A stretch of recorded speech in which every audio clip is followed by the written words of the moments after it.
Good morning, नमस्कार, आदाब, सत श्री अकाल, वेलकम, सुस्वागतम सभी लोगों का।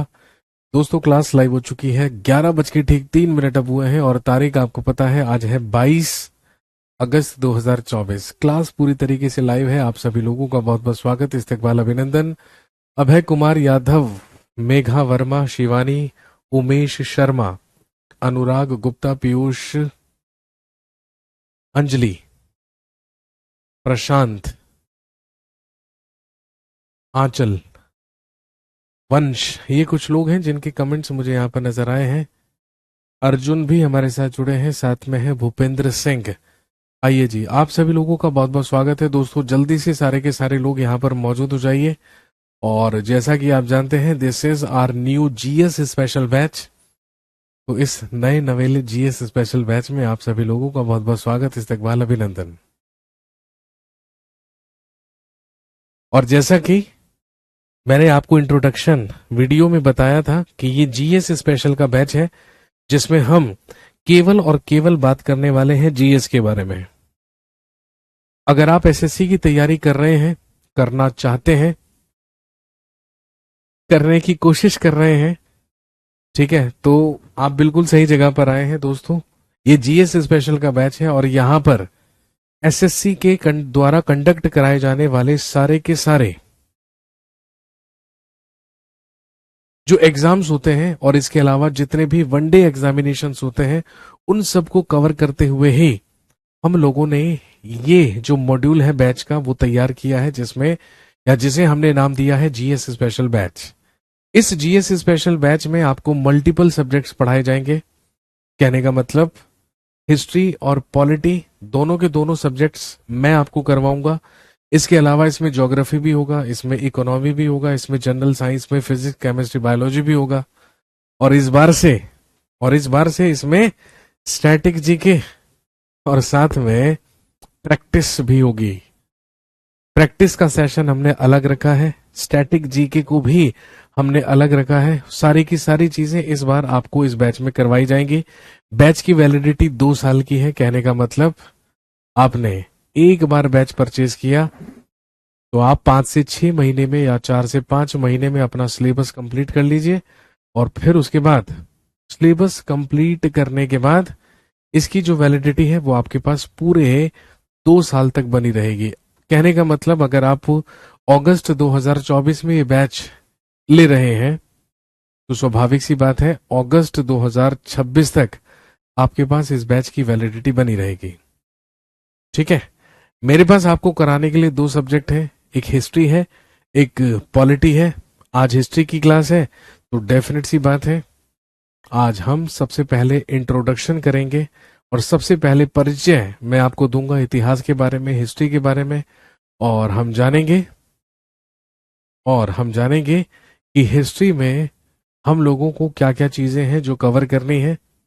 सबसे पहली चीज तो आप ध्यान में रखेंगे दोस्तों, चाहे आप एसएससी की तैयारी करते हो या आप किसी भी वनडे एग्जामिनेशन की तैयारी करते हो, चाहे वो कोई स्टेट का एग्जाम हो, चाहे वो रेलवे का एग्जाम हो, सबसे पहली चीज तो आप ध्यान में रखेंगे कि जब हम जीएस की बात करते हैं, जनरल स्टडीज की बात करते हैं, तो उसमें हमें केवल और केवल इंडियन हिस्ट्री पढ़ना होता है, केवल और केवल भारतीय इतिहास पढ़ना होता है। तो एज पर योर सिलेबस, आपके पाठ्यक्रम के अनुसार आपको हिस्ट्री में केवल और केवल भारत का इतिहास पढ़ना है, इंडियन हिस्ट्री पढ़नी है। और वही इंडियन हिस्ट्री मैं आपको यहां पर कवर कराने वाला हूं। तो टाइम और ना बर्बाद करते हुए जल्दी से मुद्दे पर आते हैं और बात करते हैं सबसे पहले हिस्ट्री के बारे में, सबसे पहले इतिहास के बारे में।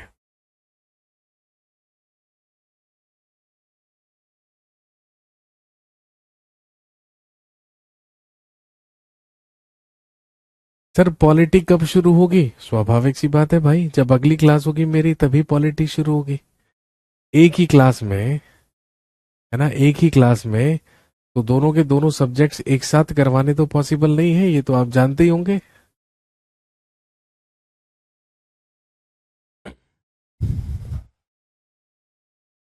दोस्तों, जैसे ही मैंने यहां पर लिखा हिस्ट्री या जैसे ही मैंने यहां पर लिखा इतिहास, तो सबसे ही पहली बात जो हमारे जहन में आई, हमारे दिमाग में आई, और हमारी अंडरस्टैंडिंग में आई। जैसे ही हम बात करते हैं हिस्ट्री की या इतिहास की, हमारे जहन में सबसे पहली बात क्या आती है कि हम अध्ययन करने वाले हैं अपने पास्ट का, यानी कि अपने अतीत का। और हम जानने वाले हैं कि हमारे अतीत में या हमारे पास्ट में क्या क्या ऐतिहासिक घटनाएं घटित हुई हैं। हमारे बुजुर्गों ने और विद्वानों ने ऐसा बताया है कि हिस्ट्री इज अ टेक्स्ट, इतिहास एक ग्रंथ है, और एक ऐसा ग्रंथ है जो हमें अतीत में घटित हुई घटनाओं के बारे में जानकारी देता है, जो बताता है कि हमारे पास्ट में, हमारे अतीत में क्या क्या घटनाएं घटित हुई हैं। ऐसी जानकारी देने वाले ही एक ग्रंथ को, एक टेक्स्ट को क्या कहा जाता है? हिस्ट्री कहा जाता है या इतिहास कहा जाता है। लेकिन सबसे अहम सवाल ये उठता है कि क्या हमारे पास्ट में, क्या हमारे अतीत में घटित हुई सारी की सारी घटनाएं इतिहास होती हैं, हिस्ट्री होती है? ऐसा नहीं है। और अगर ऐसा नहीं है तो वो कौन सी घटनाएं हैं जिनको आप इतिहास कह सकते हैं? तो ध्यान रखेंगे, इतिहास एक ऐसा ग्रंथ है जो हमें अतीत में घटित हुई उन घटनाओं के बारे में जानकारी देता है जो निश्चित तौर पर घटित हुई है, जो डेफिनेटली हुई है, जिनके होने के हमारे पास सोर्सेज हैं, हमारे पास स्रोत हैं। केवल उन्हीं घटनाओं को हम क्या कहते हैं? हिस्ट्री कहते हैं। केवल उन्हीं घटनाओं को हम इतिहास कहते हैं। ये जो हिस्ट्री शब्द है, ये जो हिस्ट्री वर्ड है, ये डिराइव हुआ है एक ग्रीक वर्ड से, या एक यूनानी शब्द से। और वो जो ग्रीक वर्ड, यूनानी शब्द है, दैट इज हिस्टोरिया।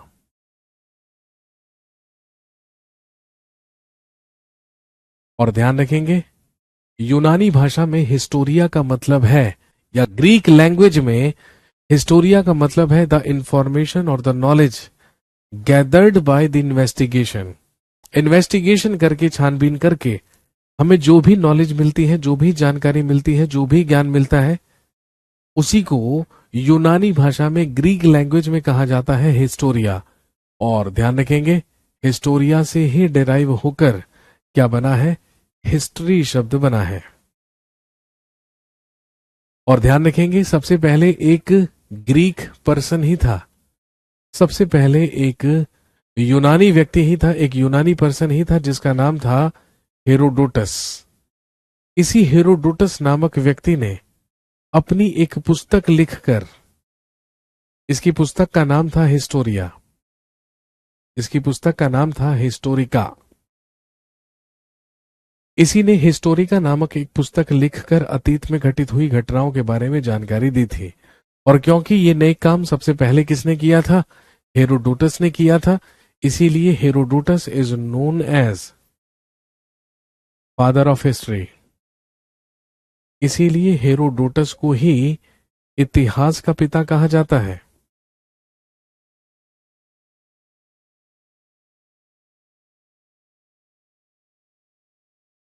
इसीलिए हेरोडोटस कहलाता है फादर ऑफ हिस्ट्री या इतिहास का पिता। सर, ये सारी क्लासेस इनफ है एसएससी सीजीएल के लिए? जी हाँ, बिल्कुल इनफ है, बिल्कुल इनफ है। मैंने आपसे कहा ना, एसएससी के द्वारा कंडक्ट कराए जाने वाले सारे के सारे एग्जाम्स और सारे के सारे वनडे एग्जाम्स को मद्देनजर रखते हुए ही ये जीएस स्पेशल का मॉड्यूल बनाया गया है। तो अगर आप एसएससी सीजीएल एस्पिरेंट हैं तो आप निसंकोच, बिना सोचे समझे इस बैच में एनरोल कर सकते हैं। क्योंकि जब आप बैच में एनरोल करेंगे ना, तो आप बैच में एनरोल करने से पहले सबसे पहले यही सोचेंगे और यही देखेंगे कि मुझे कितना आता है। अगर आपको बहुत कुछ आता है तो आपको सोचने की जरूरत है, लेकिन अगर कुछ भी नहीं आता है फिर तो सोचना क्या है? फिर तो आके आप फटाफट से एनरोल कर लीजिए।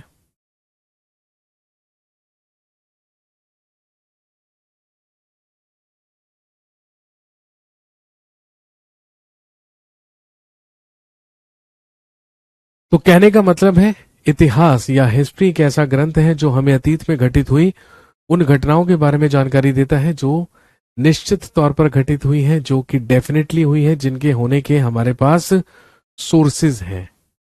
और किन सोर्सेस के आधार पर हम इतिहास में उन्हें जगह देते हैं।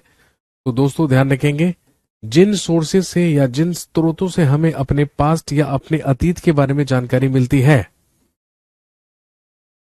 वो जो सोर्सेज हैं वो दो टाइप के हो सकते हैं, वो दो प्रकार के हो सकते हैं। सबसे पहले या तो वो होंगे आर्कियोलॉजिकल सोर्सेस, और आप अच्छी तरीके से जानते होंगे आर्कियोलॉजिकल सोर्सेस को आप हिंदी में क्या लिख सकते हैं, पुरातात्विक स्रोत। तो सबसे पहले या तो वो आर्कियोलॉजिकल सोर्सेस होंगे यानी कि पुरातात्विक स्रोत होंगे, जैसे इंस्क्रिप्शंस होते हैं। इंस्क्रिप्शंस का मतलब क्या है, अभिलेख, पत्थरों पर, मेटल्स पर, लकड़ियों पर, रॉक्स पर, केव्स में जो उत्कीर्ण की गई हमें स्क्रिप्ट्स मिली है, लिपियां मिली है, उन्हीं को तो क्या कहा जाता है, इंस्क्रिप्शंस कहा जाता है, उन्हीं को अभिलेख कहा जाता है।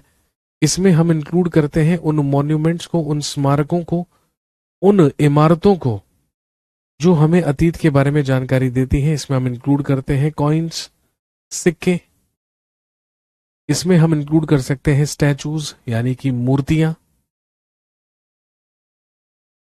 इसमें हम इंक्लूड कर सकते हैं सील्स यानी कि मोहरें, एटसेट्रा आदि।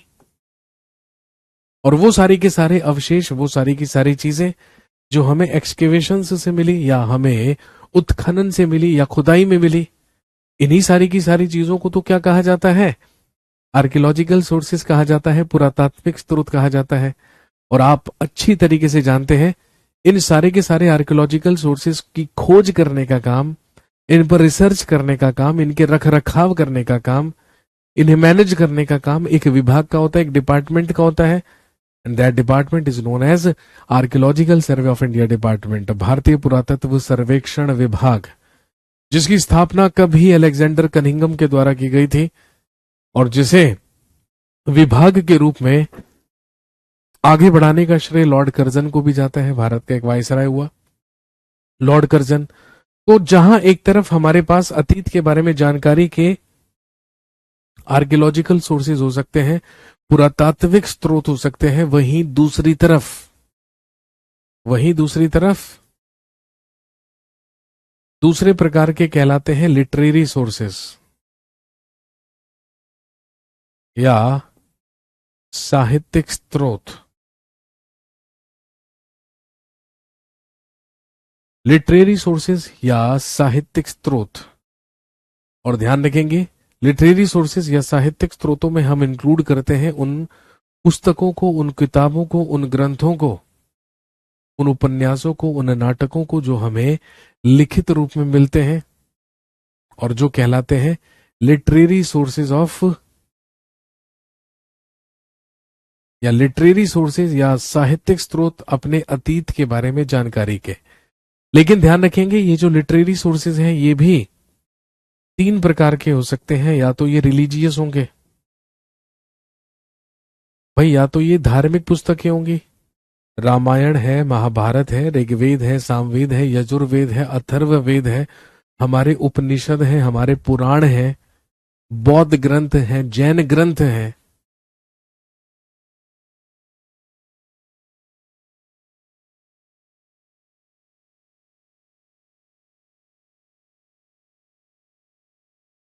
तो जहां एक तरफ ये धार्मिक हो सकते हैं वहीं दूसरी तरफ ये गैर धार्मिक भी हो सकते हैं, नॉन रिलीजियस।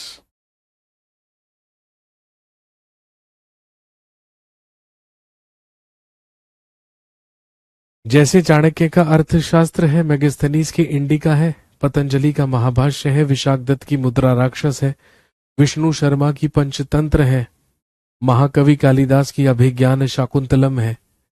सारे के सारे लिटरेरी सोर्सेज हैं, साहित्यिक स्रोत हैं, लेकिन अलौकिक है, नॉन रिलीजियस है, गैर धार्मिक है। और वहीं तीसरे प्रकार के होते हैं और कहलाते हैं डिस्क्रिप्शन ऑफ फॉरेनर ट्रेवलर्स, जिसे आप हिंदी में कह सकते हैं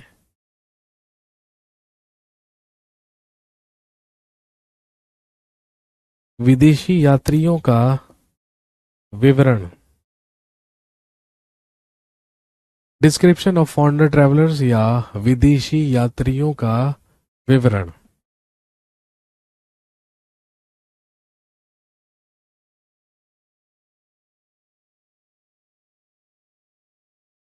अब विदेशी यात्रियों का विवरण से क्या मतलब है?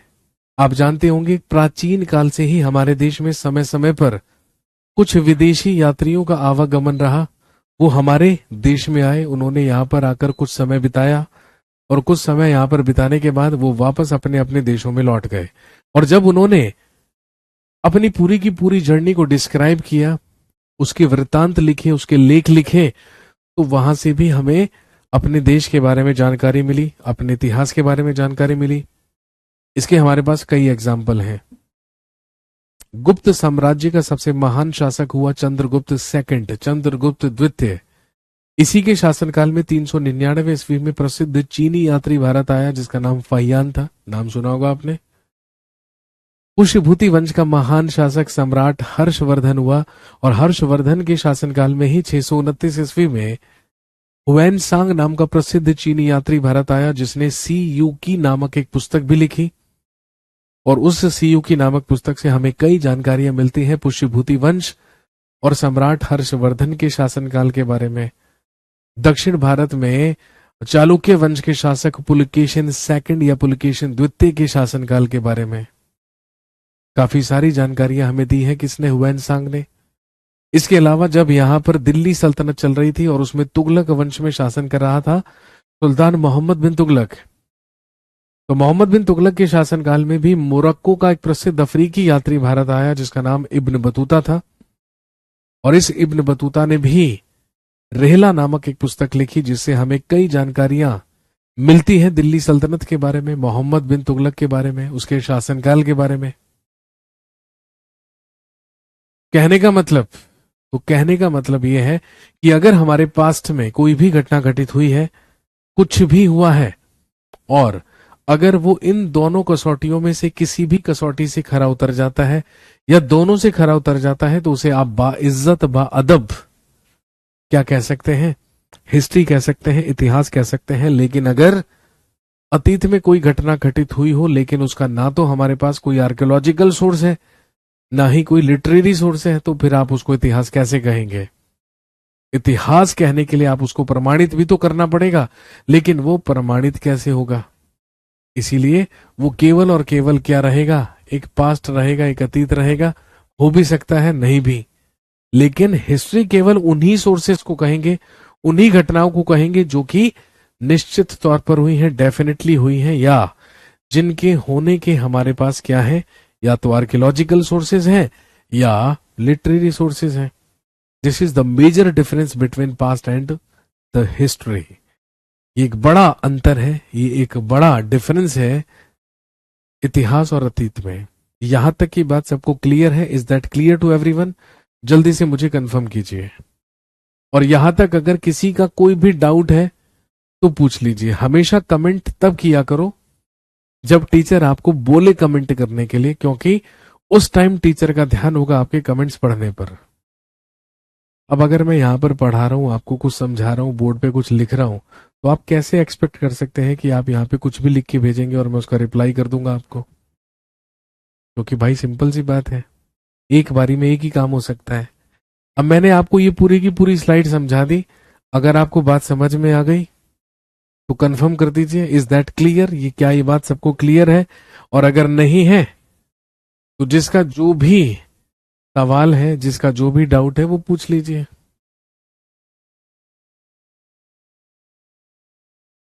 नोट करना जरूरी है, आपकी मर्जी है, आपकी इच्छा है।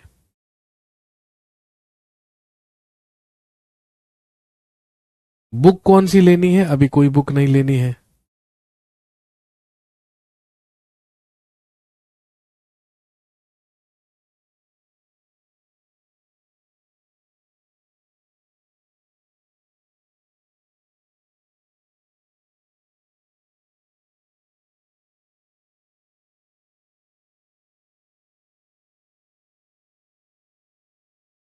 क्लियर है बात?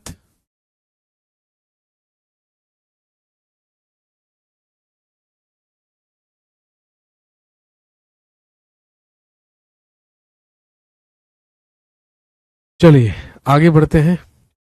तो जैसा कि मैंने आपसे कहा कि अगर आप एसएससी की तैयारी करते हैं और एसएससी ही लेवल के किसी और वनडे एग्जाम की तैयारी करते हैं तो आपके पास सिलेबस में पढ़ने के लिए केवल और केवल क्या है? Indian history.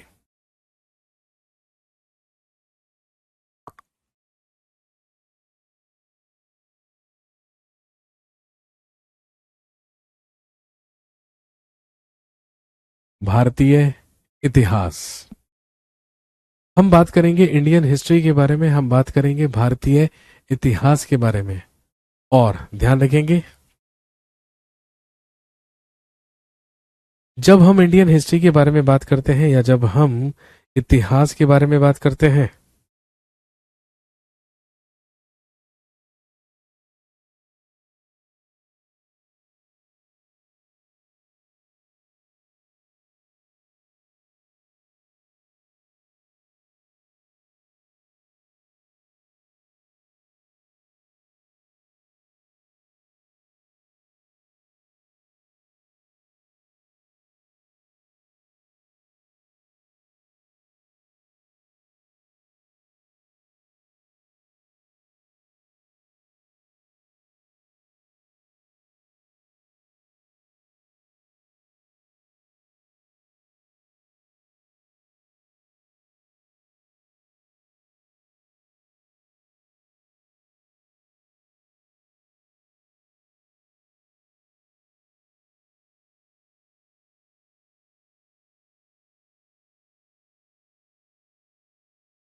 इंडियन हिस्ट्री या भारतीय इतिहास। और आप जानते हैं, अगर हम इंडियन हिस्ट्री या भारतीय इतिहास की बात करें तो Indian history can be divided into 3 major parts, जिसमें सबसे पहला पीरियड कहलाता है एंशिएंट इंडिया, या हिंदी में आप लिख सकते हैं प्राचीन भारत।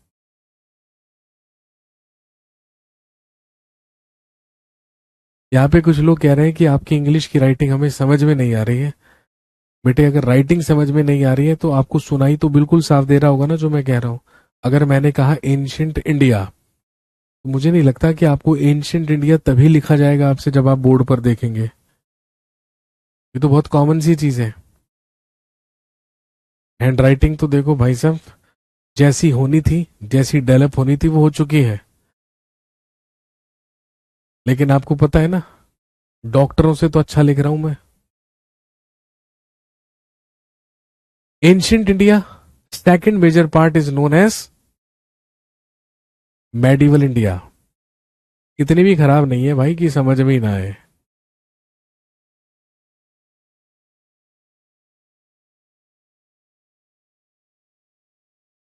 एंशिएंट इंडिया प्राचीन भारत,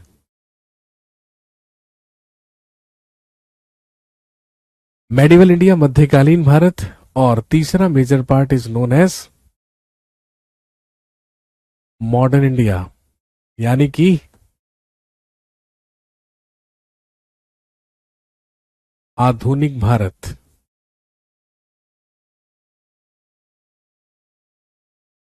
एंशिएंट इंडिया प्राचीन भारत, मेडिवल इंडिया मध्यकालीन भारत, मॉडर्न इंडिया आधुनिक भारत।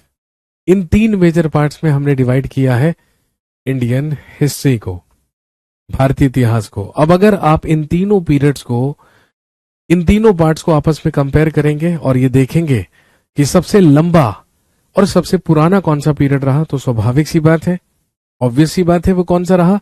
एंशिएंट इंडिया, प्राचीन भारत। और क्योंकि सबसे पुराना और सबसे लंबा पार्ट ही रहा एंशिएंट इंडिया, तो ध्यान रखेंगे ancient India can be further divided into 3 major parts, जिसमें सबसे पहला कहलाता है pre historic period.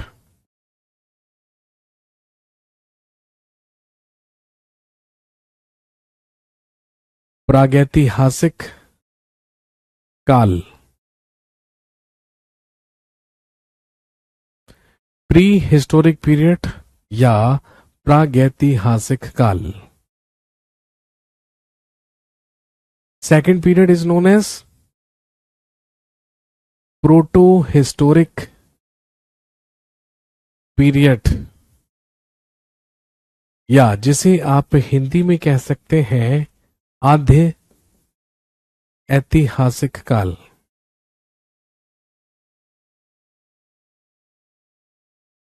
Proto historic period या आद्य ऐतिहासिक काल। And third major part is known as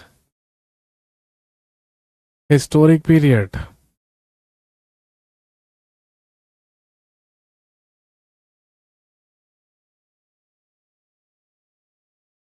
ऐतिहासिक काल।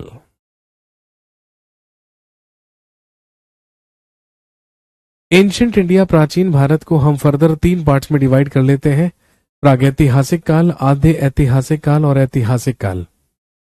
प्री हिस्टोरिक पीरियड या प्रागैतिहासिक काल वो काल है जिसके हमारे पास अवशेष तो है लेकिन कोई भी रिटन सोर्स उसका हमें नहीं मिला है। कहने का मतलब ये उस समय की बात है जब मनुष्य के द्वारा लिपियों का भी आविष्कार नहीं किया गया था।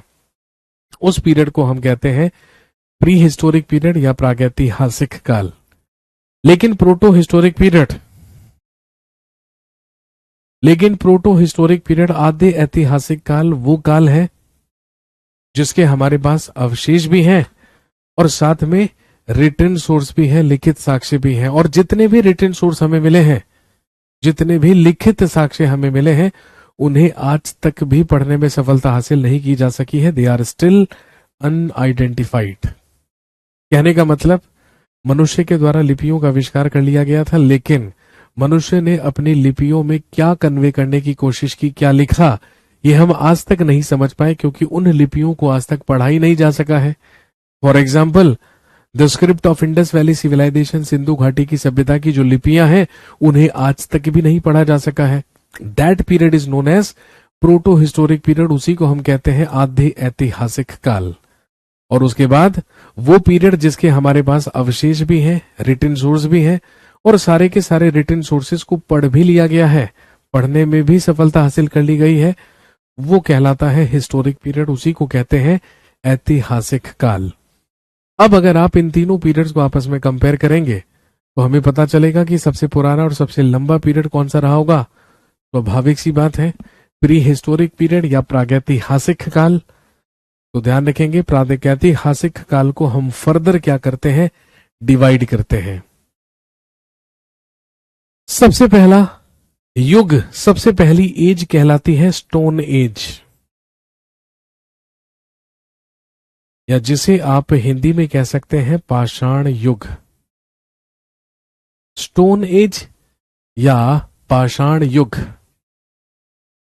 नाम से पता चल रहा है जिस एज में, जिस युग में मनुष्य केवल और केवल पत्थरों का इस्तेमाल किया करता था, स्टोन्स का इस्तेमाल किया करता था, केवल पाषाणों का इस्तेमाल किया करता था, that period is known as stone age. उसी को हम क्या कहते हैं, पाषाण युग कहते हैं। लेकिन धीरे धीरे ह्यूमन ब्रेन की डेवलपमेंट हुई, मानव मस्तिष्क का विकास हुआ और आप जानते हैं मनुष्य ने अपने लिए सबसे पहली मेटल, सबसे पहली धातु, सर 0 लेवल से पढ़ाओ, 0 लेवल से पढ़ाना क्या होता है भाई, जो मैं आपको अभी समझा रहा हूं ना, है ना, ये 6th क्लास की एनसीईआरटी की किताब का सबसे पहला चैप्टर में समझाया गया है। अब इससे ज्यादा 0 क्या होगा भाई, क्योंकि मैं उम्मीद कर सकता हूं आपसे कि आप कम से कम स्कूल तो पास करके आए होंगे ना यहां तक। ऐसा तो नहीं है 6ठी 7वीं 8वीं 10वीं 11वीं 12वीं फेल सीधा सीजीएल की तैयारी करें, ऐसा तो हो ही नहीं सकता। तो ये भाई बहुत बेसिक लेवल है जो मैं आपको बता रहा हूं ना। आप में से ज्यादातर लोग ये बात पहले से जानते होंगे जो मैं आज आपको समझा रहा हूं, सही बता रहा हूं मैं, इससे ज्यादा बेसिक कुछ नहीं हो सकता।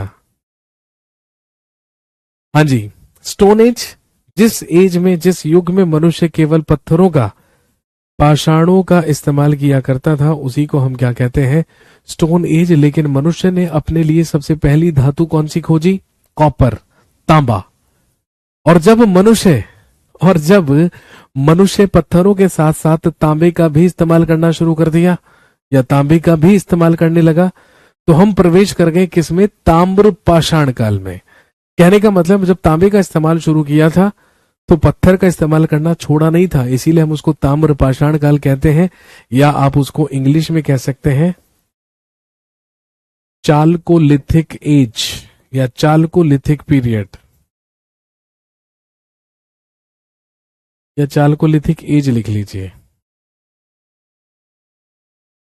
इसको आप हिंदी में कह सकते हैं ताम्र पाषाण युग।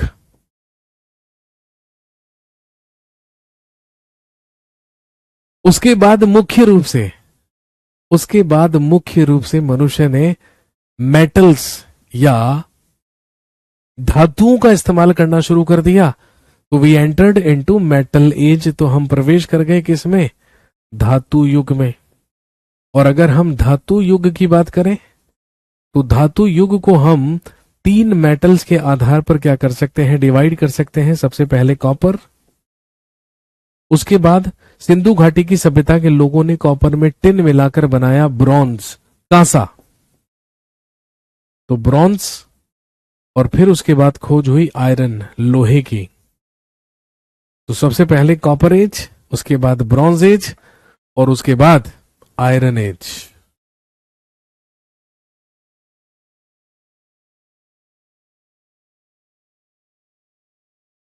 सर जी पढ़ाने के साथ साथ पिक्चर्स का यूज करिए जिससे बेटर अंडरस्टैंडिंग बने। ओके मेरे भाई, जो हुक्म मेरे आका।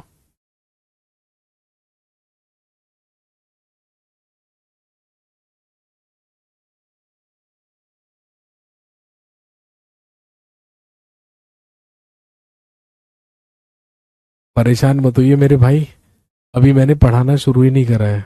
आपको ऐसा लग रहा होगा कि मैं पढ़ा रहा हूं, बट एक्चुअली मैंने अभी आपको पढ़ाना शुरू किया ही नहीं है। मैंने आपको शुरू में ही कहा था ना, आज मैं आपको हिस्ट्री का एक इंट्रोडक्शन देता हूं, एक परिचय देता हूं। दिस इज इंट्रोडक्शन मेरे भाई। पढ़ाई अगली क्लास से शुरू होगी।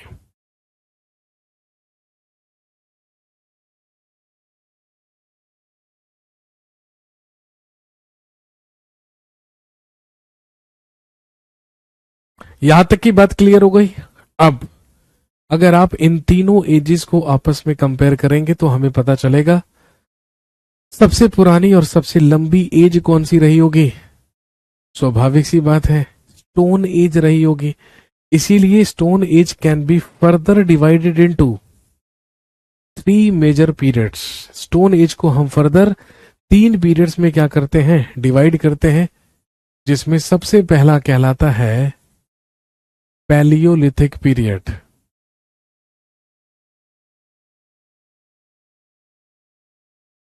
पूरा पाषाण काल।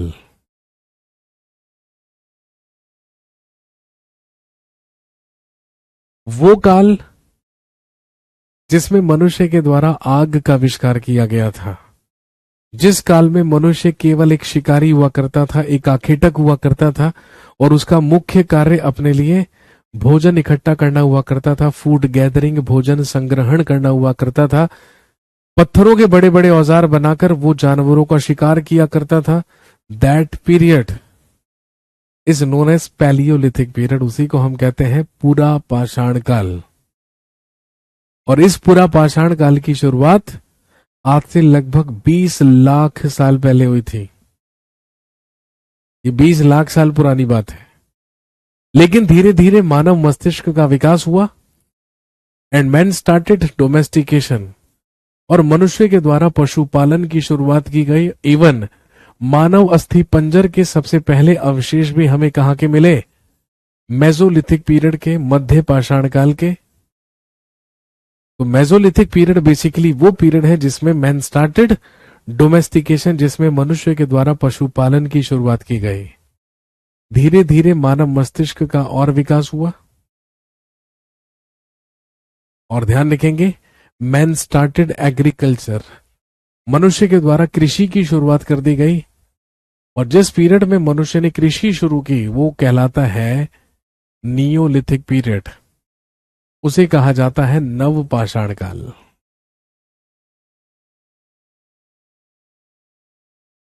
नियोलिथिक पीरियड या नवपाषाण काल?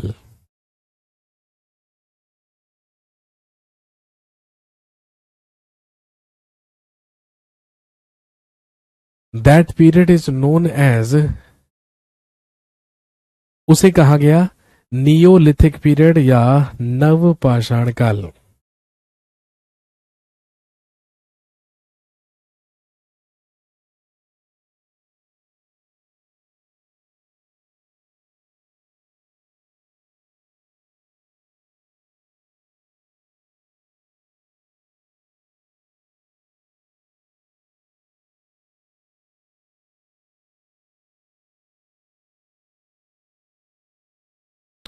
क्लियर हो गई बात? अब अगर आप इन तीनों पीरियड्स को आपस में कंपेयर करेंगे,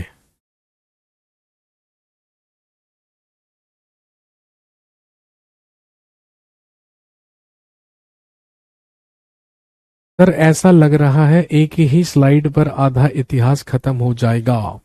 चलिए बहुत बढ़िया, फिर तो आपके लिए बहुत आसानी हो जाएगी प्रिपेयर करने में, याद करने में, है ना। Palaeolithic period, Mesolithic period, Neolithic period, ठीक है। अब अगर इन तीनों पीरियड्स को आपस में कंपेयर करेंगे तो सबसे पुराना और सबसे लंबा पीरियड कौन सा रहा होगा? ऑब्वियसली पैलियोलिथिक पीरियड रहा होगा। इसीलिए ध्यान रखेंगे palaeolithic period can be further divided into 3 major parts.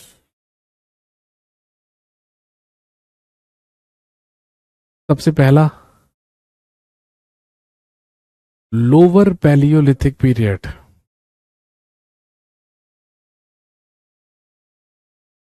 या जिसे आप हिंदी में कह सकते हैं निम्न पुरापाषाण काल। लोअर पैलियोलिथिक पीरियड या निम्न पुरापाषाण काल।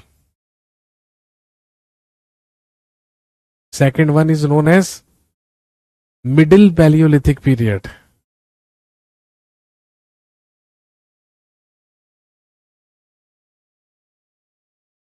मध्य पुरापाषाण काल।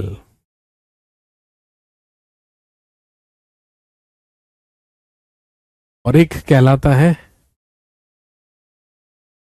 अपर पैलियोलिथिक पीरियड।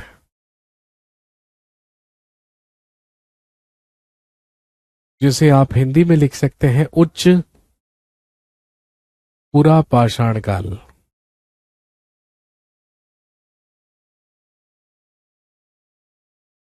इन तीन पीरियड्स में हम विभाजित करते हैं अकेले पैलियोलिथिक पीरियड को।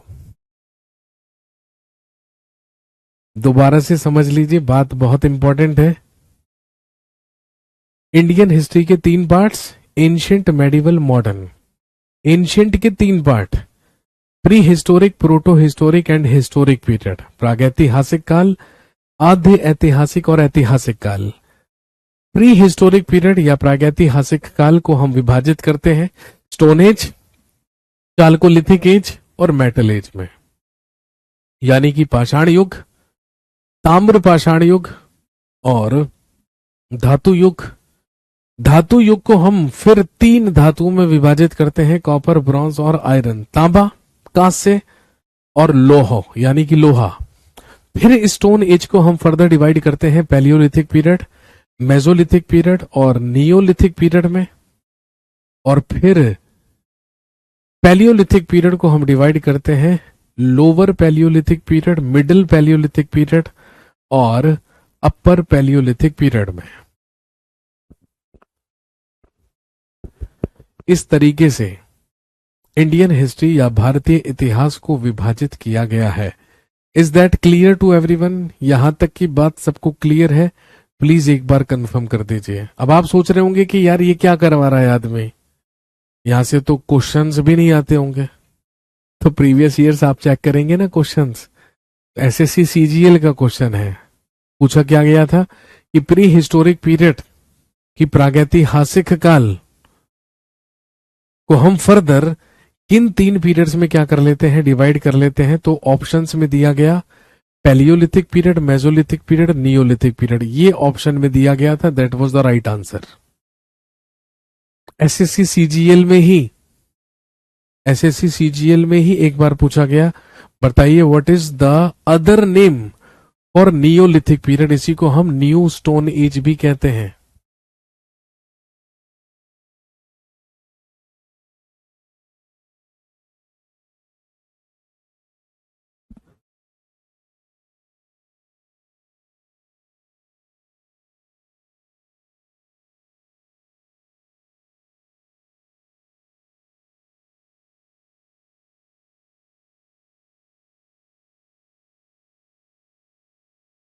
सर प्लीज बताइए, वीओडी से पढ़ सकते हैं क्या हम? जी हाँ बिल्कुल, आप वीओडी से पढ़ लीजिए, एक ही बात है। वीओडी से पढ़िए, लाइव पढ़िए, जैसे मर्जी पढ़िए, अल्टीमेटली उद्देश्य है पढ़ना है।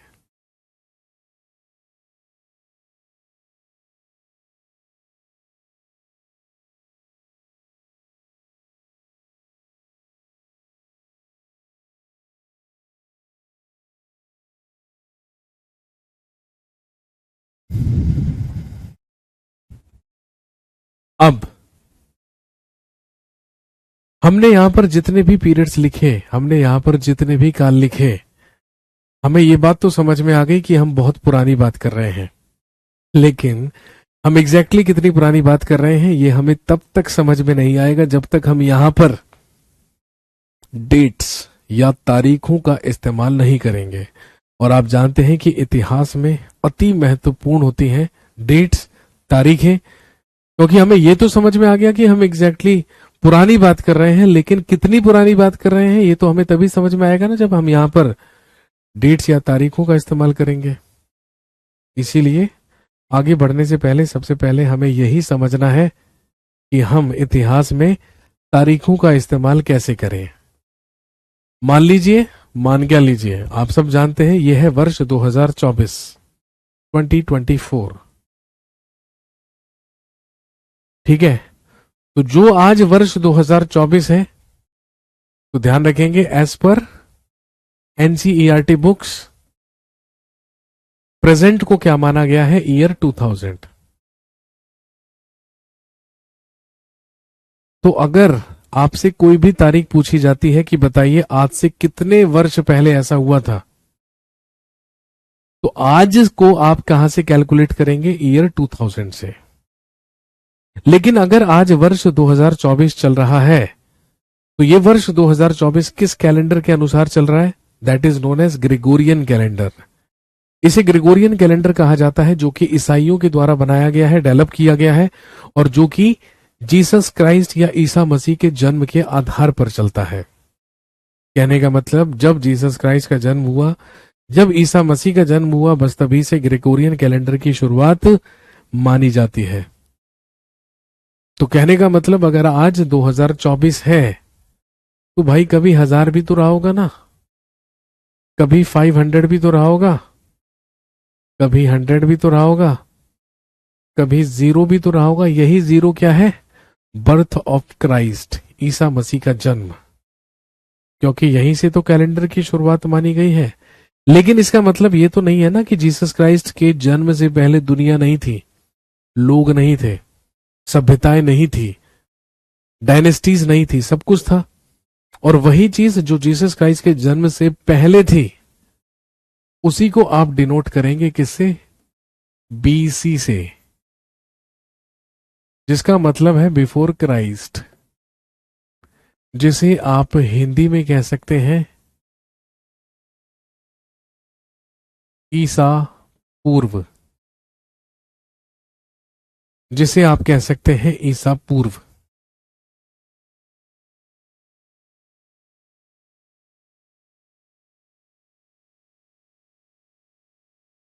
कहने का मतलब अगर मैं कहूंगा जीसस क्राइस्ट के जन्म से 100 साल पहले, तो मैं उसको क्या लिख दूंगा, 100 बीसी, है ना।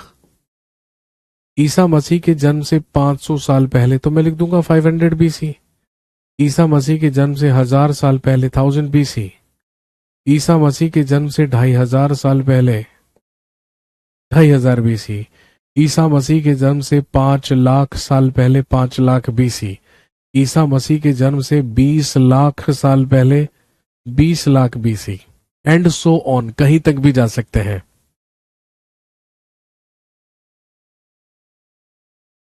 कहने का मतलब, अगर पैलियोलिथिक पीरियड में लोअर पैलियोलिथिक पीरियड की शुरुआत कहां से होती है? 20 लाख ईसा पूर्व से या 20 लाख बीसी से। तो अगर हम यहां से इतिहास को पढ़ना शुरू करेंगे तो यहां से लेके हमें कहां तक जाना है? 20वीं शताब्दी तक जाना है, 20th सेंचुरी तक जाना है। तो आप देखेंगे कि जब हम यहां से ट्रेवल करना शुरू करेंगे तो सारी की सारी जो तारीखें हैं वो इंक्रीजिंग ऑर्डर में नहीं बल्कि डिक्रीजिंग ऑर्डर में चलेंगी। वो सारी की सारी किस में चलेंगी? डिक्रीजिंग ऑर्डर में, घटते हुए क्रम में। और जैसे ही हम जीरो पर पहुंचेंगे तो भाई जीरो का मतलब है वो साल, वो ईयर जब जीसस क्राइस्ट का जन्म हुआ। इसी को हम लैटिन भाषा में कहते हैं एडी। एडी का मतलब है Anno Domini, the year in which Lord Christ was born. It's a Latin word Anno Domini, जिसको आप इंग्लिश में लिखते हैं सीई। कहने का मतलब जब जीसस क्राइस्ट का जन्म हुआ बस तभी से कॉमन एरा की शुरुआत हो गई। इसको आप हिंदी में लिख सकते हैं ईसवी। और अगर आप इसे कॉमन एरा लिख सकते हैं तो आप इसे बीसीई, बिफोर कॉमन एरा लिख सकते हैं।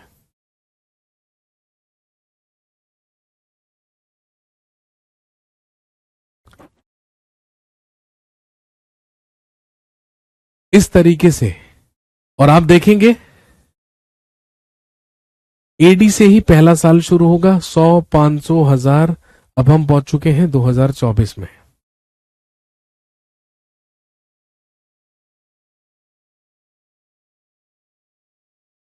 अब जैसे फॉर एग्जाम्पल अगर हम इंडस वैली सिविलाइजेशन या हड़प्पा सिविलाइजेशन की बात करें तो कार्बन 14 डेटिंग मेथड के अनुसार वो 2500 बीसी से लेकर 1750 बीसी तक क्या करती थी? एग्जिस्ट करती थी। हमारे देश की सबसे पहली सिविलाइजेशन हड़प्पा सिविलाइजेशन या इंडस वैली सिविलाइजेशन अपने मैच्योर्ड पीरियड में कब से कब तक थी? 2500 बीसी से लेकर 1750 बीसी तक। अब अगर मैं कहता हूं कि जब ईसा मसीह को जन्म लेने में 2500 साल बाकी थे तो इंडस वैली सिविलाइजेशन शुरू हुई, और जब ईसा मसीह को जन्म लेने में 1750 साल बचे तो ये सिविलाइजेशन समाप्त हो गई। इसका मतलब ये सभ्यता लगभग 750 साल चली। इस सभ्यता की उम्र आयु लगभग कितनी रही? 750 ईयर्स, 750 वर्ष। लेकिन अगर मैं आपसे कहूं कि हड़प्पा सभ्यता आज से कितने साल पहले एग्जिस्ट करती थी, तो आज से पहले का मतलब क्या हो गया? Before present. उसको आप लिखेंगे बीपी। और बिफोर प्रेजेंट में प्रेजेंट किसको मानेंगे? तो अभी अभी मैंने आपको बताया as per NCERT present is 2000। तो अगर मैं आपसे कहूं कि आज से कितने साल पहले हड़प्पा सभ्यता एग्जिस्ट करती थी, तो भाई 2000 साल तो ये रहे, और साथ में जोड़ दीजिए 2500 साल और, तो मैं उसको क्या लिख सकता हूं? 4500 बीपी। आज से लगभग 4500 साल पहले।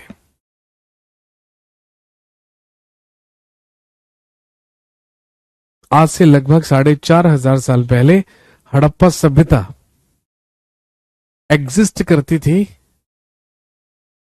अपने मैच्योर्ड पीरियड, अपने परिपक्व चरण में। Is that clear to everyone?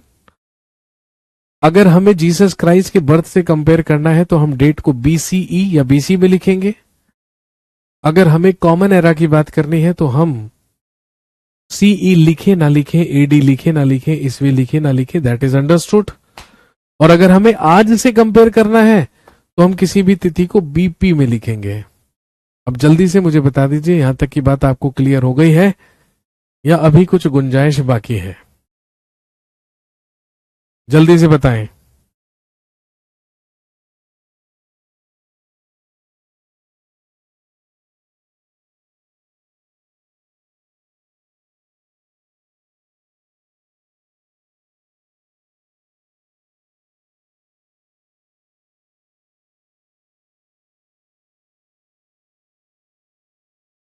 हाँ जी, यहां तक की बात क्लियर हो गई सबको?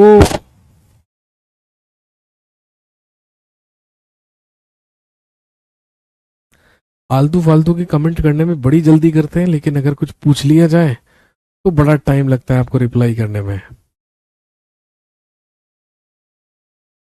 तो बस फिर क्या था, इन सारी की सारी तिथियों को, जितने भी पीरियड्स हमने यहाँ पर लिखे हैं, अब उन सब में हम पीरियड्स को समझेंगे और तिथियां डाल के समझेंगे कि उसे हमें, या उसे हमने किस किस एज में क्या कर दिया है, डिवाइड कर दिया है।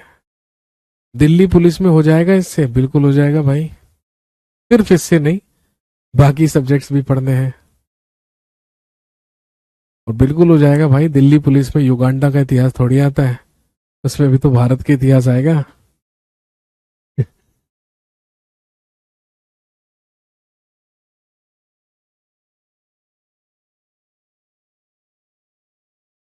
तो कहने का मतलब, हमारे पास 3 पार्ट्स हैं, ancient India, medieval India, modern India.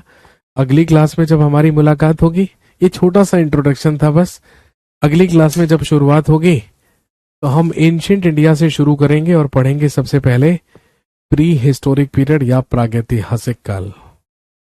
और प्रागैतिहासिक काल में और प्री हिस्टोरिक पीरियड में हम क्या क्या पढ़ेंगे, वो सारी की सारी जानकारी अगली क्लास में मैं आपको देता हूं।